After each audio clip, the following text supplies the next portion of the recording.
Good morning. आज हम देखेंगे वायुमंडल। ठीक है, वायुमंडल या वायु। वायु क्या है? जैसे कि वायु कई गैसों का मिश्रण है। ठीक है, जैसे कि पहली बात तो आप लोग ये गौर करिए कि आप यहाँ पे 10-20 मिनट दे रहे हैं, तो इस क्लास से आप कुछ ना कुछ सीख के जाए वायु के बारे में। ठीक है, आशा करते हैं कि आप कुछ सीख के जाए। ये मन में बैठा लीजिए कि आपको यहाँ तक इस 10 मिनट में कुछ ना कुछ सीख लेना है। ठीक है, ये निश्चित कर लीजिए आप लोग। ठीक है, तो जैसे ये लगभग पार्ट 2 में भी आ सकता है वीडियो। ठीक है, ये 2 पार्टों में विभाजित हो सकता है। ठीक है, तो आगे देखिए जैसे कि वायुमंडल। वायुमंडल का निर्माण कैसे हुआ इसी इतिहास में देख लेते हैं। ठीक है, थोड़ा इतिहास में जाके देख लेंगे तो सही रहेगा। मतलब भूगोल का ही चैप्टर है, इतिहास का नहीं। तो जैसे कि वायुमंडल जो पृथ्वी कोई बॉल था, जैसे आपका बोला था, तो इसमें ठंड होकर पृथ्वी ठंड होकर ये सिकुड़ने लगी। जब सिकुड़न पैदा होता है तो इसमें दरारें फटती हैं। ठीक है, जैसे यहाँ पे दरारें दिखाई गई हैं, तो इसमें से गैसें निकलने लगी और यह एक पृथ्वी के चारों ओर आवरण बना लिया, मतलब घेरा बना लिया। ठीक है, और यह वायुमंडल कहलाया, वायुमंडल कहलाया। ठीक है, अब उस समय आज के दिन में देखें तो नाइट्रोजन 78% है, ऑक्सीजन 21% है और अन्य गैसें 1% है। कार्बन डाइऑक्साइड आपको कितना दिखता है? 1% में, वही कई भागों में। ठीक है, उस समय लगभग 22 से उससे अधिक कार्बन डाइऑक्साइड था। ठीक है, जब पृथ्वी पे वायुमंडल का निर्माण हुआ उस समय कोई जीव जंतु, कोई पेड़ पौधे नहीं थे। ठीक, तो हम देखें जैसे कि वायुमंडल जो है, कार्बन डाइऑक्साइड 22% मात्रा बढ़ी हुई है। ठीक है, ये बादल में जाके ये ऊंचाई पे जाके बादल का निर्माण करी, जिससे अम्लीय वर्षा हुई और पृथ्वी धीरे धीरे ठंडी होकर महासागर का निर्माण हुआ। ठीक है, तो जैसे कि महासागर का निर्माण जब हुआ तो उससे धीरे धीरे वनस्पति बने। ठीक है, स्थल पे वनस्पति का निर्माण हुआ और जल में जीवों का उत्पत्ति हुआ। तो इतना हमें वो दूसरे चैप्टर में देखना है। ठीक है, तो जैसे कि यहाँ पे जो कार्बन डाइऑक्साइड है और धूल के कण है, धूल के कण और जहरीली गैस मतलब जहरीली गैस ही, यही जहरीली गैस कब होंगी? जब धूल के कारण कार्बन डाइऑक्साइड की मात्रा अधिक हो जाएगी, मीथेन की मात्रा अधिक हो जाएगा। तो क्या हमें तो चाहिए ऑक्सीजन, तो हमारे लिए जहरीली गैस थी। लेकिन हाँ, जो जलीय जीव थे, जैसे कोशिकी, एक कोशिका से 2 कोशिका से धीरे धीरे बिना मेरुदंड वाले, फिर मेरुदंड वाले, ऐसे जीवों का उत्पत्ति होते रहा। ठीक है, तो उतना हम भौतिक भूगोल नहीं देखेंगे। ठीक है, तो आगे ये देखें जैसे कि जब जहरीली गैस थी, ये वायुमंडल, ये पिछले साल का है, मतलब ये पास्ट का है और ये अब का है। ठीक है, तो अब माना जाता है ऑक्सीजन की मात्रा अधिक होने के कारण यहाँ पे जीवन का विकास देखा जाता है। जैसे कि हमें वायु और पवन में अंतर देखना है, मोटा मोटा समझे तो वायु वो होता है जो ऊपर और नीचे जाए, और पवन वो होता है जो 4 दिशा में जाए, जैसे पूर्व, उत्तर, पूर्व, पश्चिम, दक्षिण। ठीक है, ये दिशाओं में कहीं ना कहीं बहे, तो इसे बोला जाता है पवन, कोई निश्चित दिशा में बहे। और वायु होता है जो ऊर्ध्वाधर बल पे, जैसे निम्न दाब व उच्च दाब के कारण यह ऊपर जाता है। जैसे निम्न दाब जब रहेगा, हवा जब गर्म रहेगा तो हवा ऊपर जाएगा, और जब उच्च रहेगा तो यह हवा नीचे आएगी। क्या होगा? नीचे आएगी। ठीक है, तो ये हमने जब चक्रवात पढ़ाया था तो इसे अच्छी तरह से डिटेलिंग किया था कि निम्न दाब क्या है? गर्म हवा है, जो हल्की हवा होती है वो ऊपर जाती है, जो बादलों का निर्माण करती है। ठीक है, लेकिन यहाँ पे हमें देखना है जैसे कि वायुमंडल वायुमंडल की जो आप देखेंगे 1 मीटर ऊपर जाएंगे, 162 मीटर ऊपर जाएंगे तो 1 डिग्री तापमान घटेगा। अगर 1 किलोमीटर ऊपर जाएंगे तो 6.5 डिग्री तापमान घटेगा। ठीक है, तो जब ऊपर पृथ्वी के ऊपरी वायुमंडल में जब ठंडा है, तो ये गर्म हवा जब ऊपर जाती है, जैसे सूर्य की प्रकाश पृथ्वी को, स्थल को हीट करती है, गर्म करती है, तो यहाँ पे जो वायुमंडल होते हैं ये गर्म होकर ऊपर चलने लगती है। जब ऊपर जाती है तो वायुमंडल जब ठंडा होता है तो हवा ठंडा होती है, ठंडा तो उसका भार होता है, भार बढ़ जाता है, तो जिससे हवाएं नीचे रुक करते हैं, नीचे चली जाती है। तो ये होता है वायु और ये होता है पवन। ठीक है, आपको अगर ये डाउट लग रहा होगा कि ये तो सेम है, ठीक है, पर्यायवाची तो हमें पता है, लेकिन आप इसे गूगल कर लीजिएगा, आपको आंसर मिल जाएगा। ठीक है, तो आप ये देखिए जैसे वायुमंडल की पढ़ते हैं, वायुमंडल है क्या मतलब, देखो क्या आप ये समझे कि ये पृथ्वी है, ठीक है, ये पृथ्वी है, इसका एक आवरण है, यह एक आवरण है, ठीक है, इसे लिख दे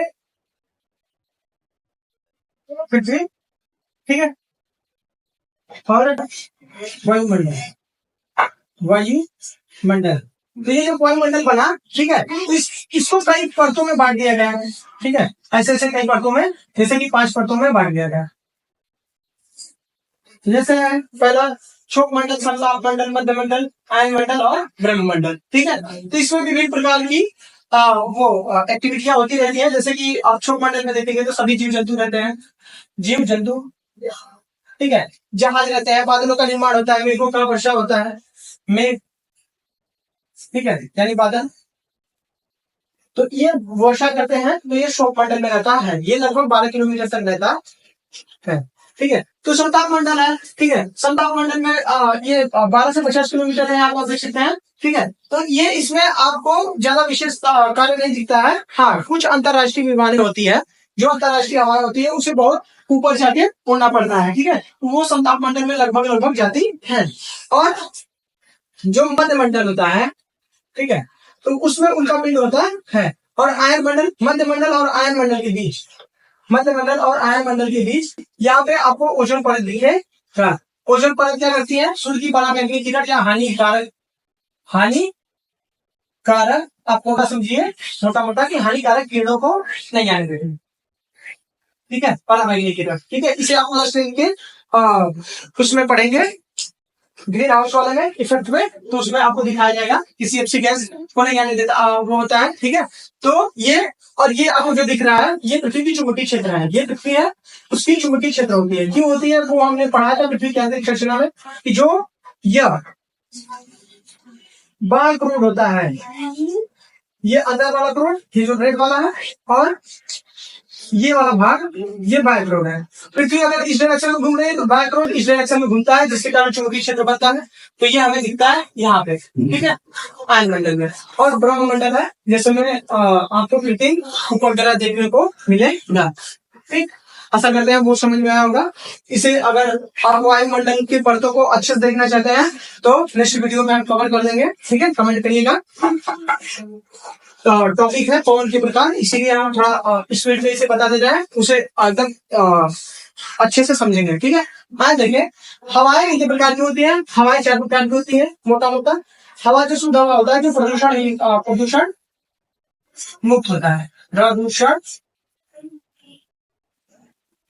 मुक्त, जिसमें प्रदूषण नहीं होता, ये शुद्ध हवाएं होती है। लेकिन इसमें प्रदूषण होता है, प्रदूषण होता है। प्रदूषण में क्या क्या होता है, जैसे धूल, कण, ठीक, दूसरा है धुआं, तीसरा है जहरीली गैस, गैस जैसे कार्बन डाइऑक्साइड का मात्रा बढ़ जाना, मीथेन का मात्रा बढ़ जाना, ठीक है, किसी गैसों का मात्रा बढ़ जाना, ठीक है, वो होता है वायु प्रदूषण। या कुछ कण, धूल के कण, धुआं, कार्बन डाइऑक्साइड, यही सब, ठीक है, धुआं भी कार्बन डाइऑक्साइड का होता है।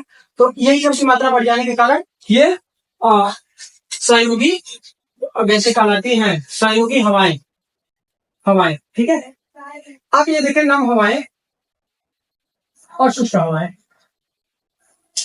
नम हवाएं वो होती है जिसमें आर्द्रता हो, आर्द्रता,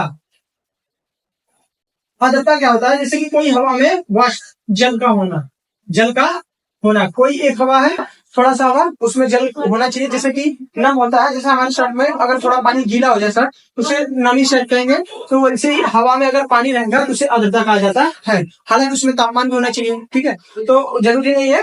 तो आर्द्रता सॉरी नम हवा उसे कहते हैं जो हवा में वाष्प जल हो, ठीक है, जल की मात्रा हो।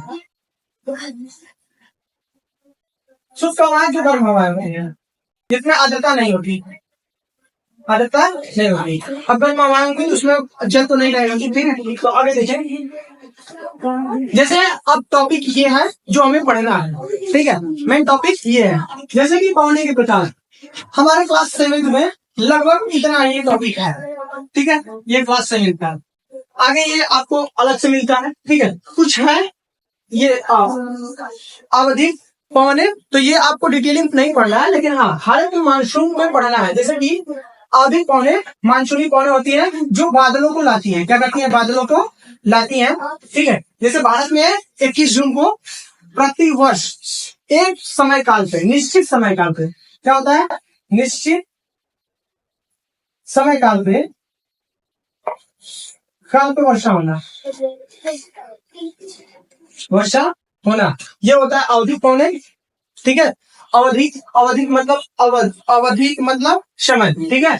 स्थायी पवने, एक स्थान की पवने को दो भागों में बांटा जाता है, एक स्थलाकृति, दूसरा क्षेत्र। क्षेत्रीय, जैसे क्षेत्र से समझे, जैसे कि कोई एक क्षेत्र है ए वाला और बी वाला, ठीक है। इसकी तापमान है मान के चलो -5 डिग्री और इसकी तापमान है प्लस 28 डिग्री, ठीक है। ये डिग्री सामान्य है, ठीक है।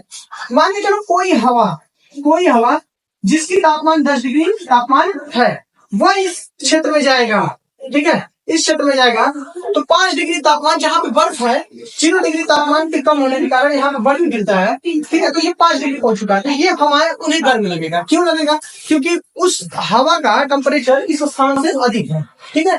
तापमान अधिक है इस स्थान से, इस हवा का तापमान अधिक होने के कारण यह हवा गर्म लगेगा। वही हवा अगर इधर बने तो इस क्षेत्र में तापमान 28 डिग्री है और हवा की तापमान कितना है, 10 डिग्री, ठीक। तो ये हवा इसके विपरीत ठंडा होगा। तो वही हवा मतलब किसी क्षेत्र में किसी हवा का जाना, उस क्षेत्र के तापमान से उस हवा का तापमान देखने के कारण तब पता चलता है कि हवा गर्म है या ठंडा। अगर यहाँ पे ये हवाएं जा रही है कम तापमान वाले स्थान पे तो वो हवा गर्म है, अगर इस स्थान पे आ रही है तो ये हवा गर्म स्थानों पे, अगर हवा कम तापमान वाली जा रही है अधिक तापमान वाले क्षेत्र में तो वो ठंडी हवाएं कहलाएंगी, ठीक। आशा करते समझ में आ रहा होगा, ठीक है। बने रहिए। तो भू आकृति वो होता है जैसे कि पर्वतीय, पठारी समीर व सागरीय, स्थलीय एवं सागरीय समीर। सागरीय समीर और स्थलीय समीर समझे तो जैसे कि आगे पवन, व्यापारिक हवाएं और पछुआ हवाएं, ध्रुवीय हवाएं कल देखेंगे, ठीक है, नेक्स्ट वीडियो में।